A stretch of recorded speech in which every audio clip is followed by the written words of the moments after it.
Bapa di sorga, kami bersyukur buat kesempatan diberkati sore hari ini. Tuhan izinkan kami boleh kembali ada, memuji, menyembah, memuliakan nama-Mu. Dan kami bersyukur karena Tuhan beri kami sukacita besar di dalam kami beribadah sore hari ini. Terima kasih Tuhan buat kehadiran-Mu di tengah-tengah kami. Dan kesempatan yang luar biasa ini kami rindu untuk kembali belajar firman-Mu Tuhan. Karena itu Tuhan, perdengarkanlah apa yang menjadi pesan dan maksud Tuhan buat kami di dalam jam pemberitaan ini, sehingga kami semua yang hadir tidak terkecuali besar kecil tua muda, kami semua boleh diberkati, dikuatkan oleh setiap bagian kebenaran-kebenaran yang Tuhan mau perdengarkan bagi setiap kami sore hari ini. Urapan kuasa hikmat curahkan di tengah-tengah kami Tuhan, baik hamba yang berbicara, bahkan semua jemaat Tuhan yang mendengar. Karena kami sadar bahwa kami terbatas, daya ingat, daya pengertian kami tentu terbatas. Karena itu Roh Kudus kiranya melakukan jauh lebih besar dari apa yang dapat kami lakukan Tuhan. Terima kasih Tuhan, terima kasih Roh Kudus, biarlah kami semua diberkati dengan kebenaran ini. Di dalam nama Tuhan Yesus Kristus kami sudah berdoa, dan kita semua yang siap diberkati bersama saya kita katakan amin. Baik, shalom. Puji Tuhan, Bapak Ibu Saudara yang terkasih di dalam Tuhan Yesus Kristus. Terima kasih tentunya buat kesempatan yang diberikan kepada saya sore hari ini untuk boleh bersama-sama di tempat ini berbagi berkat firman Tuhan. Saya mau mengajak kita untuk memperhatikan teks dari kitab Yohanes atau Injil Yohanes. Pasal yang ke-21. Kita akan memperhatikan bagian firman Tuhan ini, saudara. Dalam pembahasan ini kita akan memperhatikan satu perikop mulai dari ayat 1 dan seterusnya. Tapi nanti kita akan membaca saja bagian-bagian yang saya soroti di dalam khotbah ini. Saudara yang terkasih di dalam Tuhan, kalau kita membaca secara keseluruhan teks Yohanes pasal 21 mulai ayat 1 dan seterusnya, kita menemukan bahwa ayat-ayat ini berbicara tentang penampakan Tuhan Yesus kepada murid-murid di Danau Tiberias atau di Galilea. Nah, saudara yang diberkati Tuhan, penampakan yang Yesus nyatakan selama 40 hari kepada para murid-murid sebelum dia terangkat ke sorga, yang sebentar lagi kita semua akan rayakan. Saya melihat bahwa penampakan Tuhan Yesus itu selalu memberikan berkat atau memberikan sesuatu yang penting bagi murid-murid, ya. Berkat itu bukan hanya saja bersifat secara rohani, tetapi juga bersifat secara jasmani. Kalau kita bicara soal berkat secara rohani, dalam peristiwa penampakan Tuhan Yesus ini, kita bisa lihat waktu Tuhan Yesus menampakkan diri kepada dua orang yang berjalan menuju ke Emmaus, kita menemukan di sana bahwa ada berkat rohani yang Tuhan Yesus berikan kepada dua orang itu, di mana mereka dua dikatakan sudah bodoh, lamban, hati mereka tidak percaya lagi kepada kebenaran. Tetapi lewat penampakan yang Yesus nyatakan itu, membuat sehingga dua orang yang tadinya lamban, bodoh, sudah tidak percaya kebenaran, dipulihkan oleh Tuhan. Hati mereka diubahkan Tuhan menjadi hati yang berkobar-kobar, menyala-nyala, dan kembali ke Yerusalem bersama dengan para murid-murid. Padahal mereka sudah berjalan cukup jauh menuju ke Emmaus, kurang lebih 7 mil jaraknya. Saudara yang terkasih di dalam Tuhan, berkat rohani yang lain juga yang kita bisa temukan dalam peristiwa penampakan ini adalah ketika Yesus menampakkan diri kepada Thomas dan juga murid-murid yang lain ketika mereka ada dalam sebuah ruangan. Yesus berkata kepada mereka, damai sejahtera bagimu, damai sejahtera. Kata damai sejahtera ini tentu bicara tentang sesuatu yang tidak kelihatan, tetapi menjadi bagian dari seluruh kehidupan manusia, tentang perasaan, tentang kejiwaan kita. Nah saudara, ini berkat rohani yang tentu tidak bisa diperoleh di luar Kristus, tetapi di dalam Kristus, Kristus memberikan damai sejahtera yang luar biasa. Begitu juga dengan Thomas yang tadinya tidak percaya kepada peristiwa kebangkitan Tuhan, tetapi lewat penampakan itu juga Thomas kemudian diubahkan Tuhan, sehingga dia pun menjadi percaya kepada kebangkitan Yesus. Nah saudara yang terkasih di dalam Tuhan, masih banyak lain lagi berkat-berkat rohani yang kita bisa temukan di dalam peristiwa penampakan. Namun itu jelas yang saya berikan contoh-contoh tadi menunjukkan bahwa ketika Tuhan menyatakan diri, selalu dia menyatakan berkat-berkat rohani kepada mereka sekalian.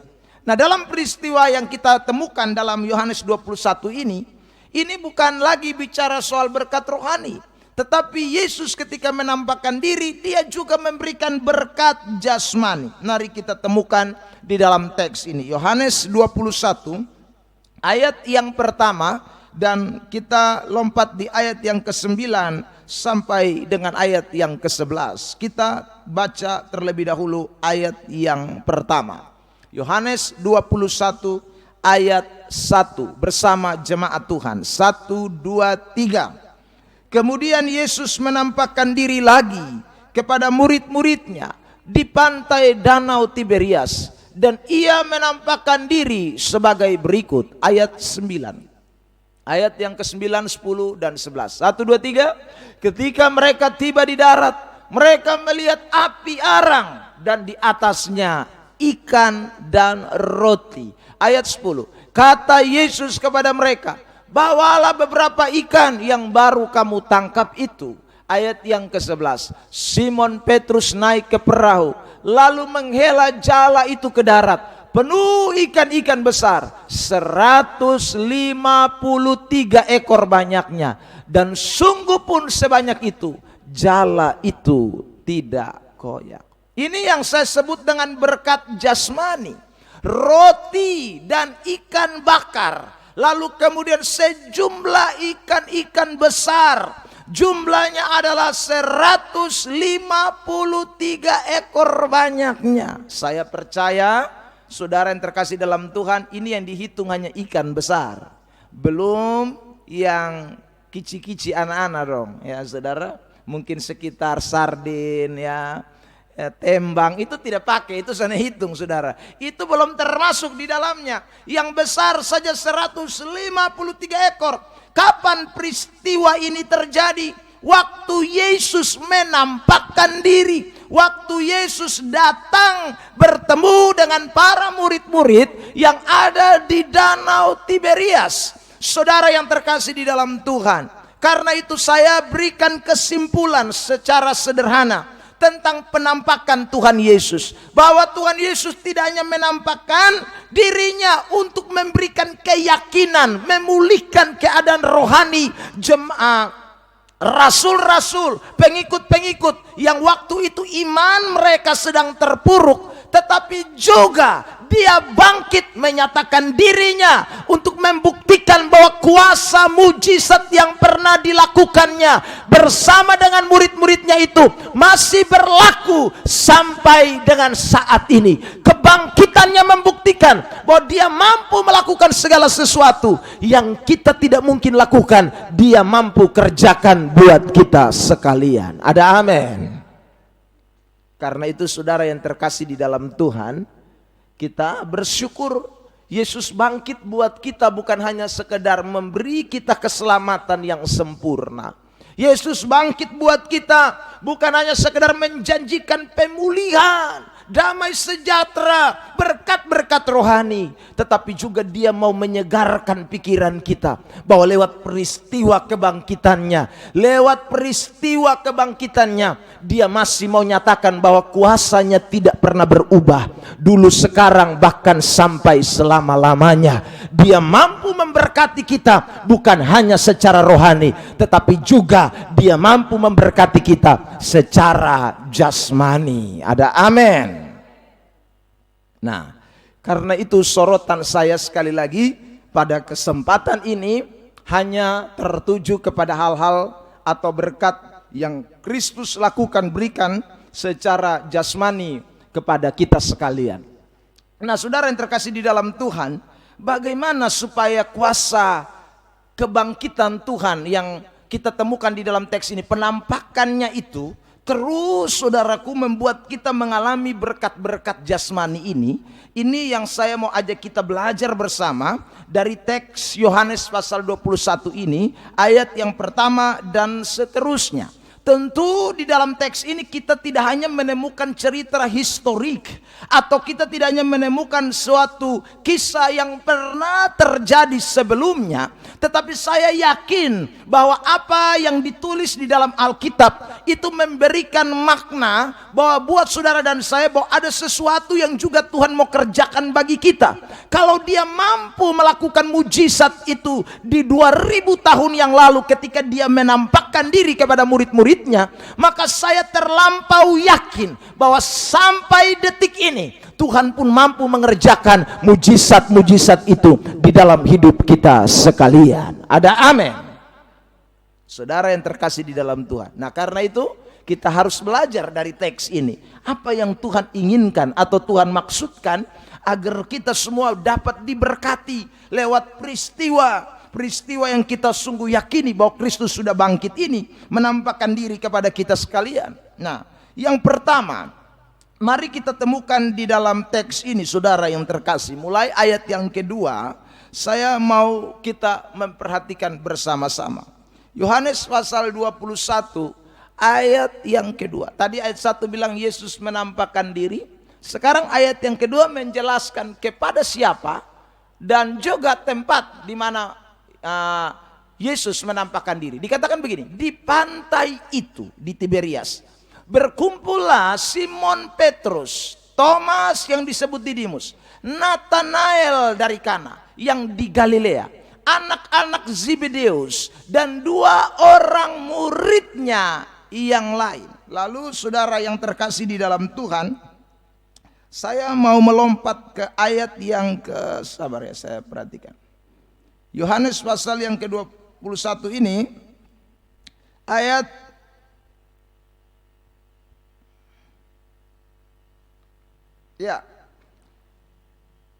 ayat 8. Yohanes 21 ayat 8. Perhatikan. Murid-murid yang lain datang dengan perahu karena mereka tidak jauh dari darat, hanya kira-kira 200 hasta saja. Dan mereka menghela jala yang penuh ikan itu. Saudara yang terkasih, ayat 2 bilang bahwa ada nama-nama itu, Thomas, Didimus, Nathanael, lalu kemudian anak-anak Zebedeus. Nah, mereka semua ini dikatakan di dalam ayat yang ketiga, mereka pergi untuk berangkat naik ke perahu lalu pergi menangkap ikan. Tetapi di dalam ayat yang ke-8 menjelaskan kepada kita bahwa ada murid-murid yang lain juga. Jadi rupanya ini bukan hanya saja yang disebutkan di dalam ayat yang kedua, masih ada murid-murid yang lain lagi yang tidak disebutkan di dalam teks ini, tetapi mereka juga ada bersama-sama di Danau Tiberias. Mereka juga ada bersama-sama di pantai itu, di Galilea, saudaraku. Jadi saudara terkasih dalam Tuhan, ini tidak tahu jumlahnya berapa banyak, tetapi yang pasti ada sejumlah murid-murid Tuhan. Saudara yang terkasih di dalam Tuhan, dan Tuhan datang kepada sekelompok murid-murid ini. Tuhan datang menyatakan diri kepada murid-murid ini. Saudara yang terkasih di dalam Tuhan Yesus Kristus, memang Tuhan itu suka sekali ya, datang atau menyatakan diri kepada suatu kelompok komunitas di mana di sana ada anak-anak Tuhan yang berkumpul.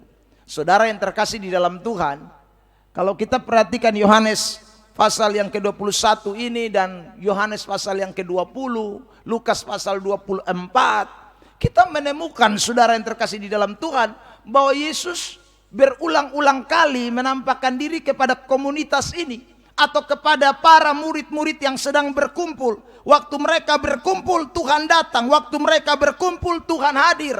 Di ruangan yang tertutup, Tuhan hadir. Di pantai itu, Tuhan hadir. Saudara yang terkasih di dalam Tuhan, saya ulang lagi, Tuhan ini suka berkumpul dengan sebuah komunitas. Apalagi ditambah dengan sebuah pernyataan di dalam Yohanes 21. Saudara yang terkasih di dalam Tuhan, pernyataan ini saya mau bacakan buat kita sekalian. Di ayat yang ke-5, kata Yesus kepada mereka, "Hai anak-anak, adakah kamu mempunyai lauk pauk?" Jawab mereka, "Tidak ada." Saudara yang terkasih di dalam Tuhan. Lalu kemudian ayat 9, ketika mereka tiba di darat, mereka melihat api arang dan di atasnya ikan dan roti. Lalu saudara ayat 12, kata Yesus kepada mereka, "Marilah dan sarapanlah." Tidak ada di antara murid-murid itu yang berani bertanya kepadanya, "Siapakah engkau?" Sebab mereka tahu bahwa Ia adalah Tuhan. Jadi saudara lihat, Tuhan ini suka berkumpul dengan murid-murid, bahkan senang suka makan bersama murid-murid. Ya, dia suka ada di komunitas murid-murid dan dia suka makan sarapan bareng murid-murid.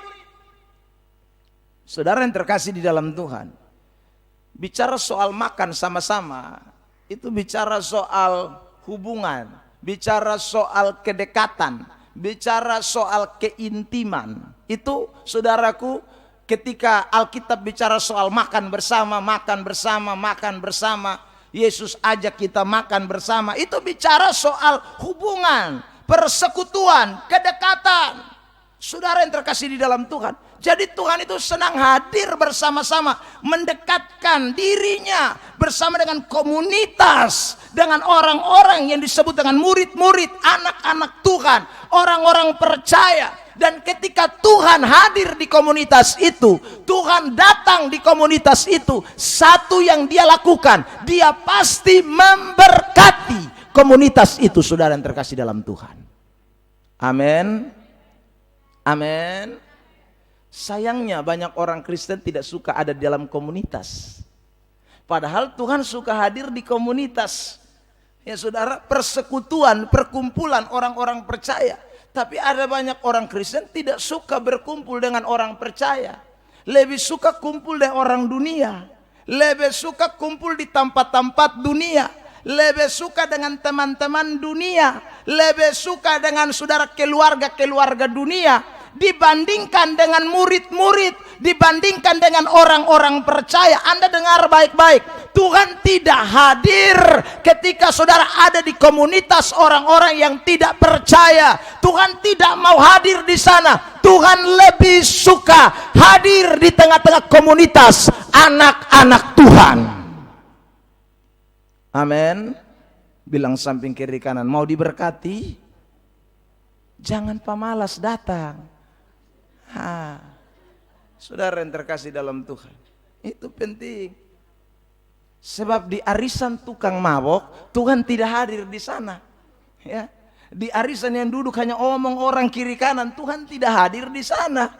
Saudara, Tuhan hadir dalam sebuah persekutuan di mana ada murid-murid di sana, ada anak-anak Tuhan di sana. Makanya Alkitab memberikan penegasan begini. Mari kita lihat Mazmur pasal 1 ayat 1 ya.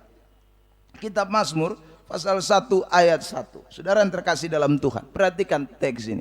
Mazmur 1 ayat 1. Kita mau baca bersama-sama dalam hitungan ketiga. 1, 2, 3. Berbahagialah orang yang tidak berjalan menurut nasihat orang fasik, yang tidak berdiri di jalan orang berdosa, dan yang tidak duduk dalam kumpulan pencemooh. Jadi Tuhan tidak mau. Makanya Tuhan bilang, kamu tidak boleh jalan di nasihat orang fasik. Ini kontrasnya begini. Tidak berbahagia orang yang berjalan di nasihat orang fasik. Tidak berbahagia orang yang berdiri di jalan orang berdosa. Tidak berbahagia orang yang duduk dalam kumpulan pencemooh. Itu kontrasnya. Jadi kalau mau bahagia, mesti tidak boleh ada di jalan orang fasik. Kalau mau bahagia, tidak boleh berdiri di jalan orang berdosa. Kalau mau bahagia, tidak boleh duduk dalam kumpulan pencemooh. Lalu di mana? Ya dalam kumpulan orang benar, dalam jalan orang benar, dalam kehidupan orang benar. Maka hidupmu pasti berbahagia. Kata berbahagia dalam terjemahan bahasa Inggris itu kata blessed, artinya diberkati. Jadi kalau mau diberkati, maka ingat kumpulannya mesti jelas. Kalau kumpulan soalnya jelas, hidup tidak diberkati. Saudara, lihat lagi ini Mazmur 133. Ayat 1, 2, dan 3. Ini ayat jelas ini buat kita. Mazmur 133. Ayat 1, 2, dan 3. Mari sama-sama jemaat baca teks ini. 1, 2, 3.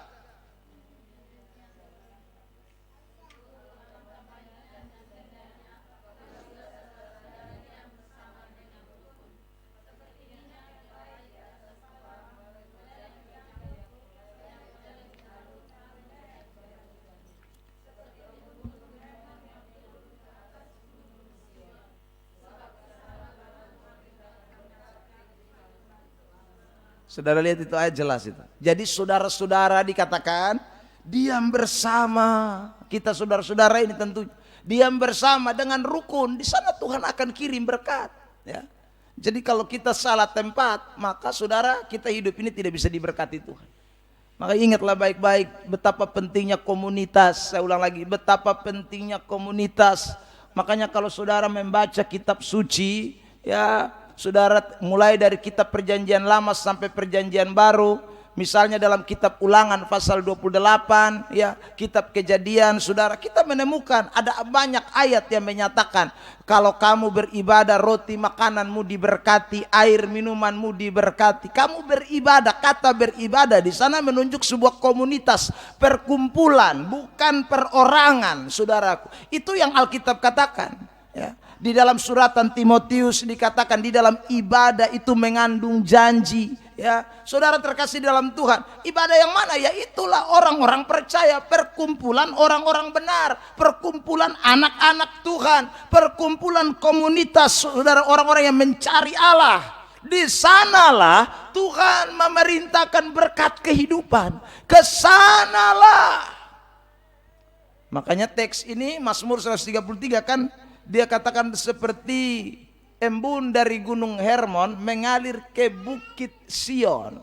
Saudaraku, Hermon itu tingginya sekitar 700-an kaki, 7.000 kaki, saudara. Ya, cukup tinggi. Dan dari gunung Hermon lah bangsa Israel itu punya kehidupan, dapat air, dapat segala macam, itu datangnya dari gunung Hermon. Gunung Hermon itu menjadi sumber, saudara, sumber daya alamnya orang Israel. Jadi tumbuh-tumbuhan bisa subur karena ada air yang mengalir dari gunung Hermon turun. Kemana? Ke Sion. Sion di mana? Oh, Sion itu di bawah. Ya. Sion adalah tempat rumah Allah. Sion adalah Yerusalem, kota Allah. Jadi Tuhan mau memerintahkan berkat dari atas, dari Tuhan. Kita semua ini, saudara, kepada siapa? Kepada Sionnya, kepada Yerusalem, kota Allah ini. Umat-umatnya, orang-orang yang berkumpul di sana. Tuhan kirim berkat itu kepada kita. Nah, karena itu saudara yang terkasih di dalam Tuhan, ingatlah baik-baik, ya. Jadi ibadah, pertemuan anak-anak Tuhan itu penting. Makanya saudara, salah satu ayat di dalam kitab Ibrani 10 ayat 25 mengingatkan kepada kita supaya kita jangan suka tinggalkan pertemuan ibadah seperti yang dibiasakan oleh beberapa orang, tetapi semakin giat melakukannya menjelang hari Tuhan yang mendekat, ya. Jadi kita justru lebih suka, mesti senang ketemu dengan anak-anak Tuhan seperti ini. Kita mesti lebih suka ketemu dengan teman-teman, ya saudaraku, satu pelayanan, ya satu komunitas, sama-sama orang-orang yang suka, kita mesti lebih senang. Itu orang-orang yang begini ini yang akan lihat berkat Tuhan tercurah di dalam hidupnya. Saudara yang terkasih dalam Tuhan. Jadi coba jadi Kristen yang jangan alergi dengan pertemuan anak-anak Tuhan. Lebih suka dengan pertemuan anak-anak Tuhan dibanding pertemuan dengan orang fasik. Saudara, pertemuan dengan orang-orang yang tidak menyenangkan Tuhan, bikin apa? Itu tidak mendatangkan berkat buat kita sekalian. Mari saudara lihat ini teks lagi, 2 Korintus 6 ayat yang ke-14 ya. Ayat 14, 15 dan 16. 2 Korintus 6. Dikatakan begini saudara, janganlah kamu merupakan pasangan yang tidak seimbang dengan orang-orang yang tak percaya. Sebab persamaan apakah terdapat antara kebenaran dan kedurhakaan? Atau bagaimana terang dapat bersatu dengan gelap? Persamaan apakah yang terdapat antara Kristus dan Belial? Apakah bagian bersama-sama orang percaya dengan orang-orang tak percaya? Apakah hubungan bait Allah dengan berhala? Karena kita adalah bait dari Allah yang hidup menurut firman Allah ini. Aku akan diam bersama-sama dengan mereka dan hidup di tengah-tengah mereka, dan aku akan menjadi Allah mereka dan mereka akan menjadi umatku. Saudara, ayat 16 ini bilang Tuhan mau diam bersama-sama dengan mereka. Tuhan mau tinggal di tengah-tengah mereka. Mereka itu jamak, bukan satu. Saudara, jamak. Siapakah mereka? Mereka yang ayat 14 omong, yang tidak mau ada dalam pasangan dengan dunia, yang membedakan antara gelap dan terang. Mereka yang tahu antara Kristus dan Belial, penyembahan berhala maksudnya. Mesti demikian, Tuhan akan ada di tengah-tengah mereka, dan kalau Tuhan ada di tengah-tengahnya, berkat akan dicurahkan di tengah-tengah mereka. Amin. Ya. Jadi sukalah terhadap persekutuan ya saudara. Kalau kita perhatikan Kisah Rasul pasal 2, ya, saudara, tiap hari itu Alkitab bilang itu orang dong tiap hari kumpul, tiap hari kumpul, tiap hari kumpul. Bukan satu minggu kumpul satu kali. Kalau botong kan satu minggu berkumpul satu kali. Ya. Dong tuh tiap hari berkumpul, tiap hari berkumpul. Maksudnya ada Alkitab bilang dong miskin melarat. Tidak ada Alkitab bilang dong susah semua, sengsara menderita karena dong sana ada makan minum. Soalnya ada. Justru ketika mereka kumpul bareng, Tuhan bikin banyak perkara. Mujizat-mujizat Tuhan buat. Bukan hanya secara rohani, jasmani pun Tuhan kerjakan di hari Pentakosta setelah itu. Ya, Kisah pasal 2 mulai ayat 40, 41, 42 dan seterusnya. Kita temukan itu fakta Alkitab. Nah, hari ini saya mau dorong kita semua nih. Ayo, sukalah terhadap persekutuan. Jadi kalau hari ini saudara ada persekutuan di sini, besok di muka lagi, lusa di samping, pi. Karena waktu Anda pergi, Anda diberkati oleh Tuhan. Amin. Ya, saudara. Pi ketemu bukan hanya ketemu Tuhan, pi ketemu sesama tuh Tuhan senang. Anak-anak Tuhan tuh saling kalau bakatumu tuh Tuhan suka sekali. Saudara. Ya. Itu penting untuk kita lakukan. Jadi sekali lagi, kunci diberkati secara jasmani itu adalah ketika kita suka dengan komunitas rohani. Ya, belajarlah suka dengan komunitas rohani. Itu akan membuat hidupmu tambah hari diberkati oleh Tuhan. Yang kedua, saudara yang terkasih di dalam Tuhan Yesus Kristus, mari kita perhatikan di ayat 3 sekarang. Yohanes 21, ayat yang ketiga.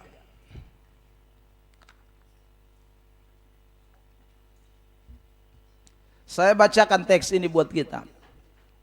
Kata Simon Petrus kepada mereka, aku pergi menangkap ikan. Kata mereka kepadanya, kami pergi juga dengan engkau. Mereka berangkat lalu naik ke perahu, tetapi malam itu mereka tidak menangkap apa-apa. Saudara yang terkasih di dalam Tuhan. Jadi ini ayat mengatakan bahwa mereka pergi menangkap ikan. Saudara yang terkasih di dalam Tuhan, berkat jasmani itu tidak datang dengan instan, saudara. Berkat jasmani itu butuh yang namanya usaha, butuh yang namanya bekerja. Saudara yang terkasih di dalam Tuhan. Jadi kita mesti ingat, Tuhan mau memberkati kita, Tuhan hadir untuk memberkati kita. Tetapi bukan kebangkitan Tuhan itu membuat segala sesuatu jadi instan. Jadi beta tinggal lipat tangan, doa tutup mata, tiba-tiba uang mengalir dari langit datang. Soalnya bisa, saudara. Beta tinggal tutup mata, tiba-tiba pokoknya ada mujizat. Beta hanya tidur, bangun, tutup mata, buka mata, doa. Soalnya pernah lakukan sesuatu. Tuhan tidak ajar demikian. Saudara yang terkasih dalam Tuhan. Kristus bangkit memberi berkat. tetapi dia mau menyatakan berkat bagi orang-orang yang sedang bekerja, yang sedang berusaha. Jadi itu 153 ekor ikan itu datang karena Tuhan sulihat Petrus ada pitangkap ikan. Bukan main-main, semalaman. Itu berarti kerja soalnya setengah-setengah. Kerja betul-betul itu. Saudara yang terkasih dalam Tuhan, saya mau bilang begini. Tugas kita bekerja, hasil itu bukanlah tugas saudara dan saya. Soal hasil itu bukan bagian kita. Bagian kita melakukan apa yang kita bisa lakukan. Bagian Tuhan mendatangkan hasil buat kita. Saudara yang terkasih, ada orang hanya kerja duduk menghayal sah. Ya saudara. Beta sutamat SMA, kayaknya ya, saudara. Nah, kalau hanya kerja begini, soalnya bisa. Tuhan soalnya suka orang yang mimpi besar, tapi soalnya pernah bikin apa-apa. Ya saudara, kita mesti kerja, lakukan bagian kita. Soal hasil itu nomor itu bukan ketemu bagian. Karena Alkitab bilang begini, saudaraku, ya, kita ini cuman menabur, yang menumbuhkan itu Tuhan. Jadi tugas kita tuh tabur. Tumbuh sana bisa, potong sana bisa. Lu mau siram air berapa puluh banyak juga, kalau Tuhan bilang mati, mati. Selesai. Jadi tugas kita apa? Kerja. Tugas kita lakukan apa saja. Soal hasil itu Tuhan pembagian. Ini kita tidak boleh lupa, saudara yang terkasih dalam Tuhan. Jadi kalau Tuhan bisa, saudaraku, memberi kepercayaan buat kita, entah itu kepercayaannya kecil, besar, lakukan saja, Bapak Mama. Tugas apapun yang Tuhan berikan kepada kita, kerjakan saja. Hasil itu bukan urusan kita. Yang penting lakukanlah dengan sungguh-sungguh. Lakukanlah dengan segenap hati. Lakukan dengan, saudaraku, betul-betul all out. Semuanya dikerjakan dengan baik. Soal hasil, saya katakan ulang-ulang ini, itu bukan bagian saudara, itu bagian Tuhan. Ya. Dan ini yang Petrus lakukan. Dan Petrus rupanya memang sudah terbiasa lakukan kerja-kerja begini nih, saudara. Dengan sungguh-sungguh, dia tidak kerja main-main. Ya. Kan cerita yang serupa mirip-mirip ini kita temukan dalam Lukas pasal yang ke-5 kan. Sama itu. Petrus juga masuk tapi sudah apa-apa, tapi dia kerja semalaman juga. Saudara yang diberkati Tuhan. Ini penting buat anak-anak Tuhan. Ya. Jadi saya selalu katakan bahwa anak-anak Tuhan ingat. Tuhan ini sebenarnya mau janji berkat buat kita ini banyak. Hanya dia lihat banyak anak Tuhan telah lupa mokol. Sungguh, ya. Soalnya mau kerja sungguh-sungguh hanya HG, orangku pemilah HG, harap gampang, ya.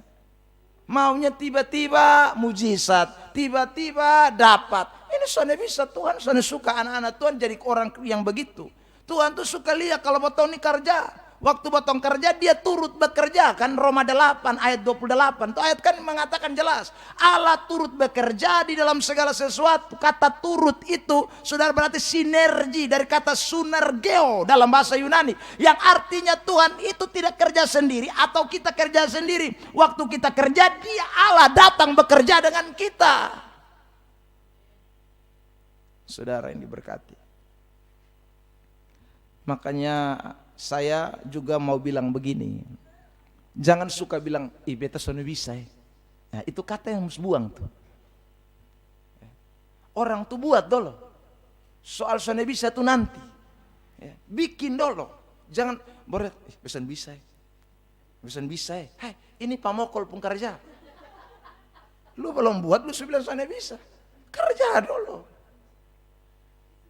Saudara yang terkasih dalam Tuhan. Kita buat dulu yang kita bisa buat. Ya.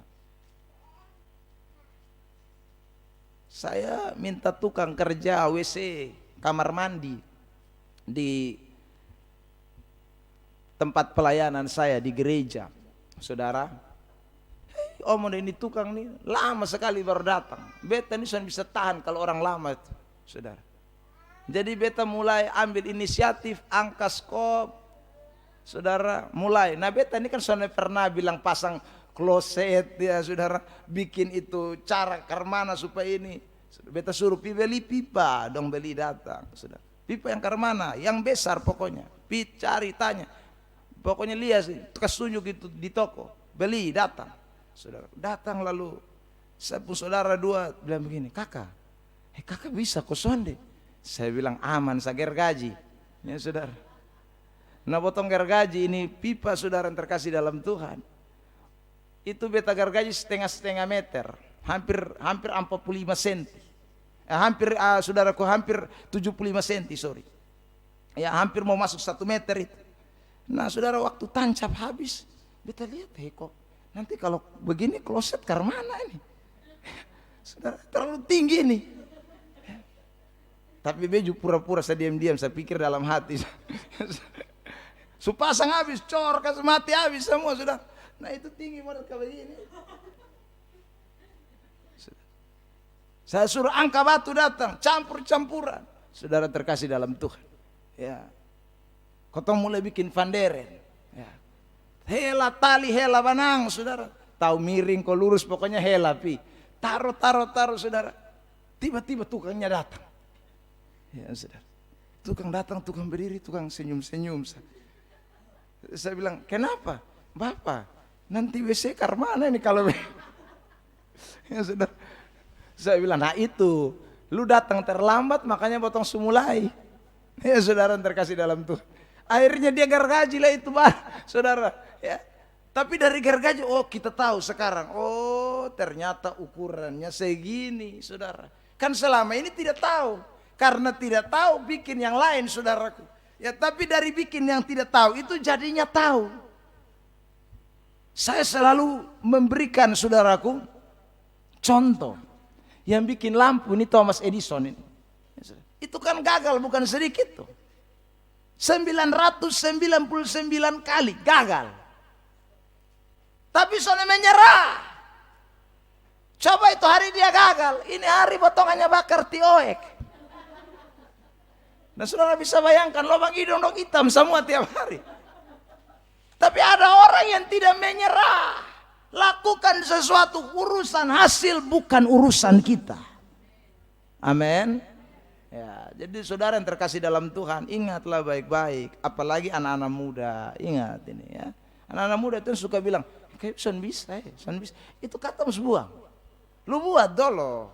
Sampai di mana tatoa, nanti lu bisa. Ya saudara, Tuhan akan kirim bantuan. Itu pasti. Ya. Saudara yang terkasih dalam, tapi belum apa-apa lu sudah menyerah. Belum apa-apa sudah menyerah. Nah ini mau jadi apa? Maka berkat lari pi orang lain. Saudara yang diberkati Tuhan. Saya selalu dorong orang untuk bekerja, buka usaha. Saudara, jemaat juga begitu. Ada saudara saya pernah bilang, cepat buka usaha di situ. Ya. Itu tempat strategis. Baeo kiri, baeo kanan. Saudara, nah bugis dong ini kan lampu mata cepat. Saudara, tong lihat ini tempat. Dia datang buka kios. Sekarang kau tong lihat gigi jari. Orang duluan apa? Karena lu terlambat bergerak. Omong cepat bergerak cepat. Pikir duit, pikir modal, pikir ini, pikir itu. Nah ini orang begini tidak akan bisa jadi apa-apa. Saudara yang terkasih dalam Tuhan, karena itu hari ini saya mau pesan buat saudara. Kalau saudara mau lihat Tuhan berkati saudara, Tuhan akan datang. Saudara ingat, ketika saudara bekerja dengan sungguh-sungguh. Waktu saudara bekerja sungguh-sungguh, Tuhan pasti datang untuk memberkati kita. Amin. Saudara lihat, ketika mereka tidak dapat apa-apa, tapi mereka kerja sungguh-sungguh, Tuhan hadir di tengah-tengah mereka. Saudara, Tuhan bilang, ayo tebarkan jala, saudara. Ya. Masuk, kamu perlu lauk pauk kan? Sekarang masuk, saudara. Dan ternyata benar, mereka tangkap sejumlah besar ikan yang jumlahnya 153 ekor. Ya. Bahkan waktu pihela jala, Tuhan tiba-tiba bakar roti dengan ikan di luar. Itu ikan yang 153 belum datang, roti dan ikan bakar ada lebih dahulu. Tuhan itu suka memberkati orang-orang yang bekerja. Tuhan itu mau memberkati orang-orang yang saudaraku berusaha. Tuhan tidak tinggalkan. Ya. Jadi kalau saudara jadi anak Tuhan yang bekerja, berusaha, saudaraku, ada dalam komunitas orang benar, tidak lupa kebaktian, rajin ibadah, ya saudara, Tuhan pasti berkati. Tidak ada yang mustahil bagi Tuhan. Amin. Ya, saudara yang terkasih dalam Tuhan.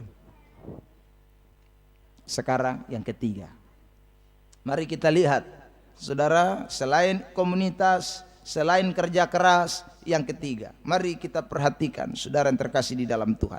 Ayat yang ketiga tadi, bagian terakhir, mengatakan bahwa malam itu mereka tidak menangkap apa-apa. Ya. Lalu kita lompat di ayat 6, saudara yang terkasih. Yohanes 21 ayat 6. Lihat teks ini saya bacakan. Maka kata Yesus kepada mereka, tebarkanlah jalamu di sebelah kanan perahu. Lalu maka akan kamu tebarkanlah di mana? Maka kata Yesus kepada mereka, tebarkanlah jalamu di sebelah kanan perahu, maka akan kamu peroleh. Lalu mereka menebarkannya dan mereka tidak dapat menariknya lagi karena banyaknya ikan. Saudara yang terkasih dalam Tuhan, yang terakhir, yang ketiga, Tuhan mau kita taat, ya. Tuhan mau kita ini jangan putus asa. Tuhan mau kita ini jangan gampang jadi orang yang saudara, ya saya sudah gagal, kalau Tuhan suruh lagi saya suruh mau lagi. Jangan, saudara terkasih dalam Tuhan. Jadilah orang Kristen yang tetap taat kepada Tuhan. Ya. Kalau kita taat kepada Tuhan, 1000 jalan tertutup, 2000 jalan terbuka. Saudara yang terkasih dalam Tuhan. Kalau kita belajar taat kepada Tuhan, suka dengar apa yang menjadi pesan-pesan Tuhan buat kita, maka saya ulang lagi, tidak ada perkara yang mustahil buat saudara dan saya. Yang penting belajar taat saja. Ya. Seringkali kita ini juga kelemahannya itu tidak mau taat. Saudara, Simon Petrus bisa saja membantai Yesus. Karena kalau khotbah Lukas 5 ini hampir mirip-mirip dengan Yohanes 21, ya saudara. Karena Petrus ini kan lahir besar di ini danau Tiberias ini. Ya. Dia hari-hari menjala ikan, sebelum jadi murid Tuhan jadi penjala ikan. Bahkan sudah jadi murid Tuhan sekarang juga masih menjala ikan. Saudara yang terkasih di dalam Tuhan Yesus Kristus, dia bisa saja bermain logika, bermain argumentasi. Tetapi kalau kita membaca teks ini jelas bahwa mereka tahu ini yang omong ini Tuhan. Karena yang omong ini Tuhan, maka sekali lagi mereka taat. Mereka mau melakukan apa yang menjadi pesan Tuhan buat mereka. Ketaatan itu menjadi penting, saudara. Ketaatan itu kunci diberkati. Kalau saudara membaca Alkitab kita, misalnya dari kitab Kejadian pasal 12. Abraham itu kan waktu Tuhan mau janji berkat, Tuhan suruh dia dulu keluar dari Ur Kasdim.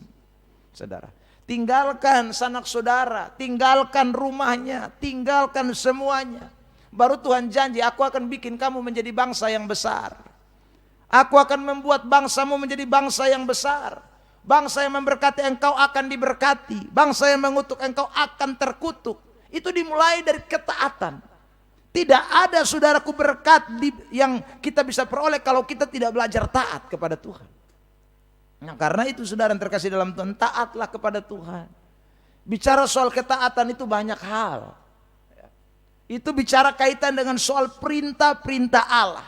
Bicara soal dengan ketetapan-ketetapan Tuhan. Belajar taat. Kalau saudara mau jadi orang yang diberkati, ketaatan itu kuncinya.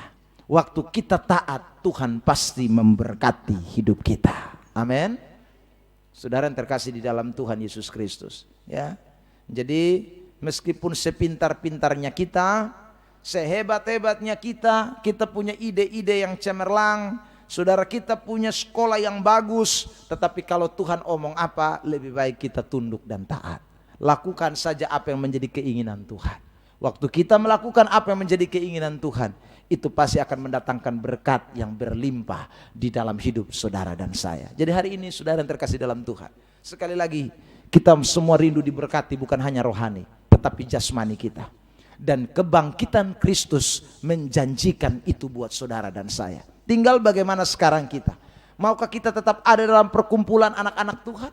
Maukah kita menjadi orang-orang yang melakukan bagian kita dengan sungguh-sungguh bekerja, dengan sungguh-sungguh? Dan yang ketiga, maukah kita taat kepada firman? Kalau tiga ini kita kerjakan, percayalah hidupmu pasti diberkati oleh Tuhan. Amin. Beri dulu tepuk tangan yang terbaik buat Tuhan Yesus Kristus. Ya.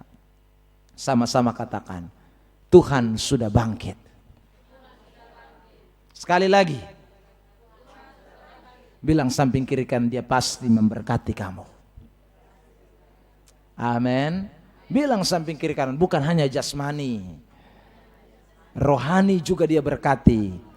Bilang lagi, jasmani juga dia diberkati.